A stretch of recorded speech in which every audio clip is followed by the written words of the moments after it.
on? What is your emergency? What is going on? Hello? My mom with a knife. She's killing her. Who has a knife? My sister. Where is your sister? Quick! What? I got everyone coming to you, honey. Where is your sister? Oh my God! In this video, we'll delve into the harrowing case involving Sabrina Zunick. What you just heard was the distressing sound of 13-year-old Megan witnessing a tragedy no child should ever endure. Her sister, Sabrina, inflicted over 200 stab wounds on their mother, Lisa Niffel. As authorities apprehended, interrogated, and charged her with murder, one crucial question lingered. What drove her to commit such a heinous act? To discern whether it was intentional or influenced by manipulation, we'll explore the case of Sabrina Zunick and the factors that led to the devastating events in her foster home. Sabrina Zunick endured a challenging upbringing in a household marked by her parents' struggles with drug and alcohol addiction. After spending years under her grandmother's care, she entered the Emma Cayley receiving home at the age of 14. Subsequently, she experienced a turbulent few years moving in and out of the foster care system without finding a stable and nurturing family environment. However, in July of 2011, her placement with Kevin and Lisa Niffel seemed promising. Initially, Sabrina integrated well into their family alongside their two daughters, Megan and Haley. Yet tensions arose when Sabrina perceived preferential treatment towards Lisa's biological children. Despite Kevin's support, Sabrina still felt like an outsider within the family dynamic, despite her efforts to avoid upsetting her caregivers. Despite getting along well with her sisters and excelling in school, Sabrina Zunick reached a breaking point due to perceived disparities in affection within her home. In the early hours of November 16, 2012, 13-year-old Megan made a distressing call to the Willoughby Hills 911 dispatch. Upon arrival, authorities found Sabrina holding a bloody 15-inch knife, with the lifeless body of Lisa discovered in the master bedroom. Sabrina's decision to remain at the scene was influenced by her own injuries and a state of shock following the attacks. Following treatment for her wounds, she was interrogated just 10 hours after the murder, despite being 17 years old. Under Ohio law, a 17-year-old accused of serious offenses like aggravated murder, as was the case here, can be tried as an adult, bypassing the requirement for a parent or guardian to be present during interrogation. For me, please. You remember me, right? Mm-hmm. I'm Jim Vitale. I'm a policeman. This is Detective Parmer, Detective Broadwater. They work with me. Hi. Well, we're going to sit down and talk for a moment. I asked them to come with me because we all kind of been working a little bit. They're probably wondering what happened, and we're wondering what happened here. We have some routine paperwork we have to go over real quick. Partner's going to explain that to you. I'm sure he's watching TV and that. Before we ask you any questions, okay, we got to give you some rights, okay? And what I'm going to do is when we give you these rights, I was going to ask you the initials next to these rights, okay? It'll be fine. You'll be able to... Even if you kind of hold it like this and kind of do it like that, okay?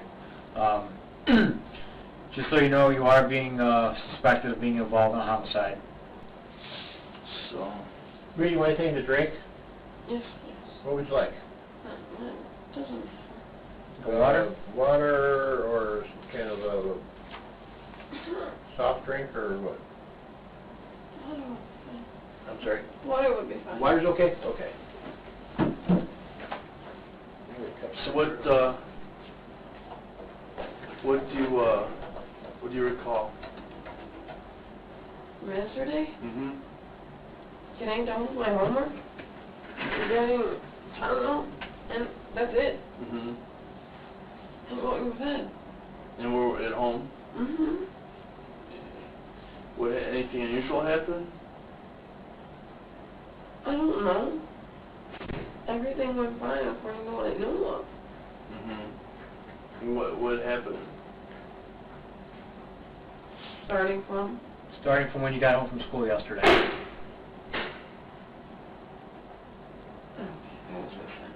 No. In a subsequent interview, Zunick disclosed her diagnoses of ADHD at the age of 4, along with oppositional defiant disorder, anxiety, depression, and bipolar disorder. While these conditions may contribute to memory lapses, they don't fully justify Zunich's claimed lack of recollection regarding the events of the previous night. Despite the plausibility of her assertions, there's insufficient evidence to confirm the occurrence of the alleged events. This narrative appears to be an attempt to discredit her sister. I got home, I went to do my homework. Then we had hamburger helper. And then I went back to doing my homework. Stayed doing our homework till like 1.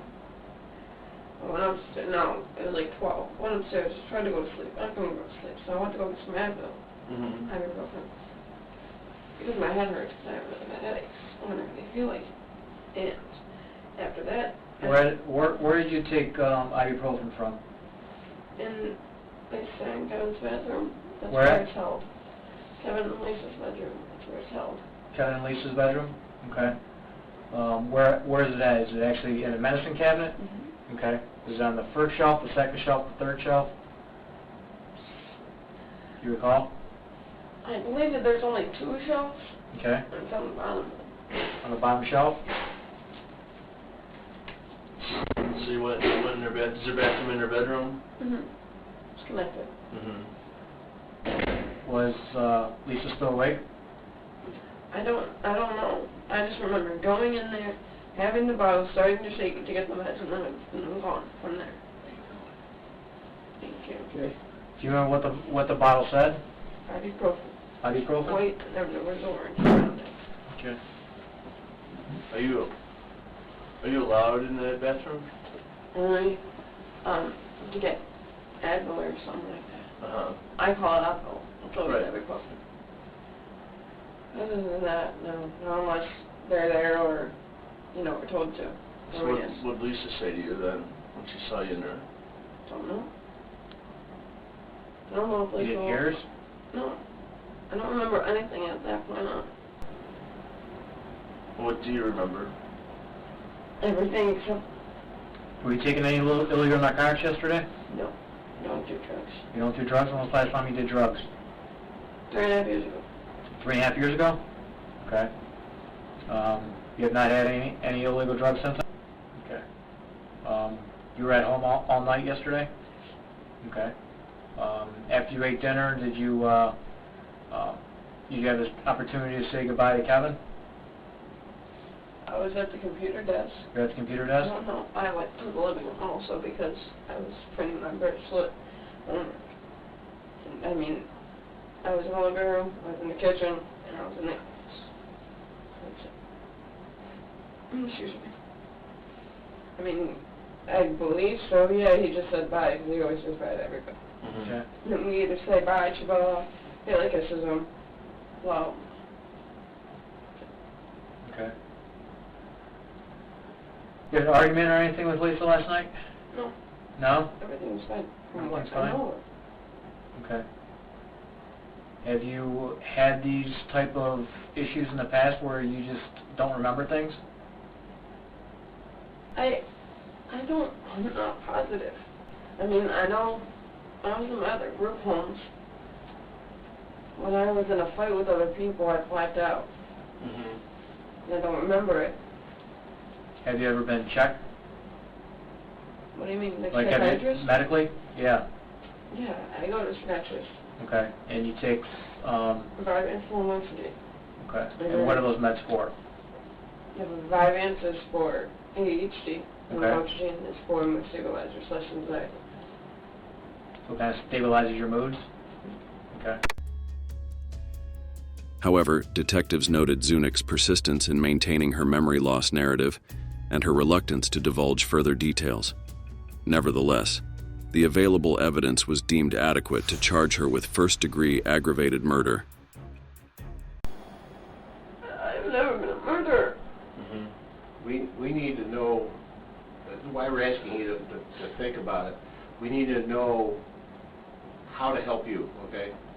We don't know that until we know, we need to get some facts and find out what's going on. And that'll give us the best course on how to proceed from here and help you, help the family, and go on from there.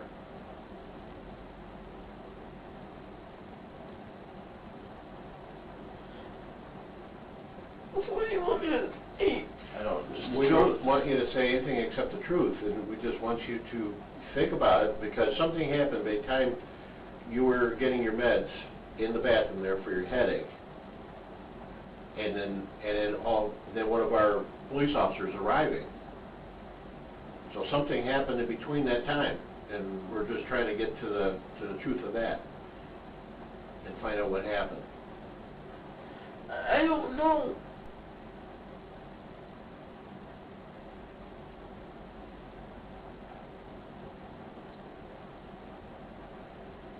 This is really dead. Yes. Is dead. Sorry.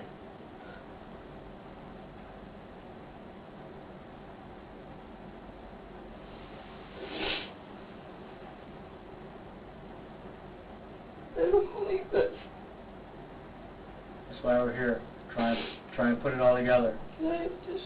Yeah, I'll get you something else. Trying to figure out what happened. Okay? We know that you and Lisa had a struggle with a knife. Lisa was stabbed multiple times. I knew one roll, please. Oh, here. Yeah. Thank you.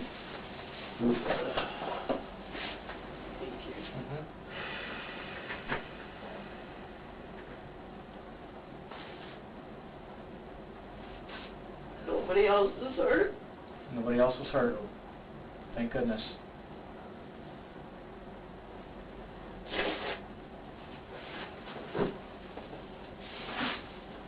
Has there been maybe an argument between you and Lisa? Maybe it had something to do with your iPad or anything like that? That was a long time ago. A long time ago? And yeah, the cops were called on. Okay. Did you get your iPad back? And I thought, yeah. Or iPod, whatever it is? You got it back? Where should it be at the house? My book bag. In your book bag? Okay. Right pocket. Vest pocket. Okay. Right side. You have a Facebook account? Yes. You do? Were you on Facebook last night? Yes. Talk to anybody? Yes, but not much. Not much? Were you instant messaging anybody? Yes. Who? This kid named Bobby. And What's Bobby's last name? I don't know. Do you know him? Yeah. How do you know him? Skating. From skating? United States. You go to school with him? No. No? How old is he? 15 or 16. Okay, so a little younger than you? Yeah. Okay. I'm usually just helping him. He has mental instability. Next to suicide. You ever punched any holes in your wall? Well, you ever slammed your door open where the door handle? Those were both there from Megan. They're from Before I Megan? got there. Okay. She has huge major issues with anger. Okay. She's blown up on me multiple times and hit me, and then claimed that I tried to stab her with a butter knife. And you can ask Laura, which is Lisa's sister, and Kevin. We were all there when they went to training. She made a big deal out of nothing.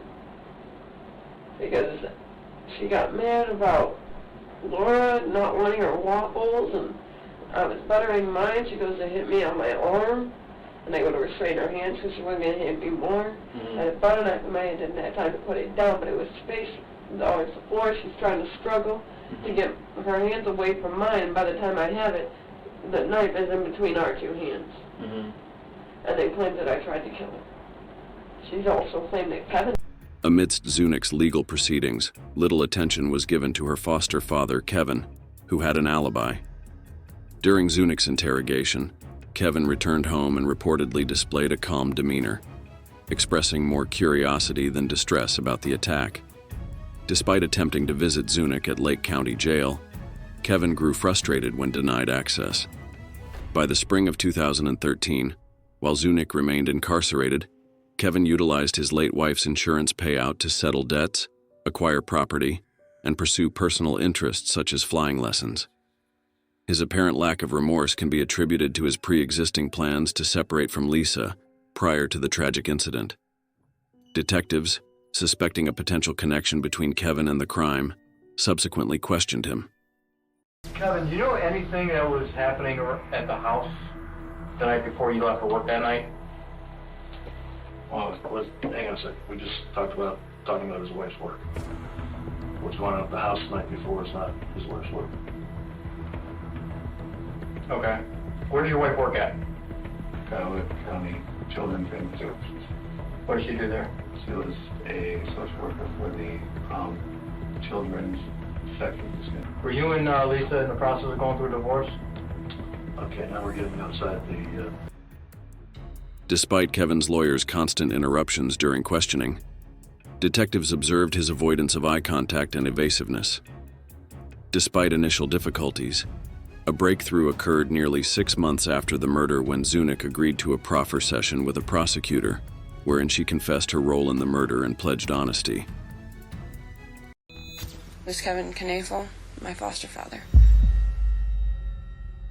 It was Kevin's idea, and it was talked about after we were having sexual relations, and him and Lisa were having problems in marriage. He wanted to get a divorce, but Haley, which is a 3-year-old daughter of his and her, was in the picture, and he wanted full custody. She would get custody, or it would be shared, and he didn't want that happening. So the alternative was for this to happen. When was it, after you started to live there on a daily basis, that your relationship with Kevin changed? When did the sexual nature start to change? It all started not with sex, but with massages, because he was a truck driver and his legs would cramp, so it was inner thigh. Then it progressively got into sex. Does he ever tell you, hey, you can't tell anybody about this? All the time. Did he say what would happen if you told Then anyone? you'd be taken out of my care and I could lose my foster parent license. What did you say in response to that? I would never do that. Okay. Tell on him. It was revealed that Kevin orchestrated the crime, manipulating Zunick with promises of a short sentence and continued support. Zunick's testimony was corroborated by over 1,500 exchanged messages between them, many of which were of a highly inappropriate nature.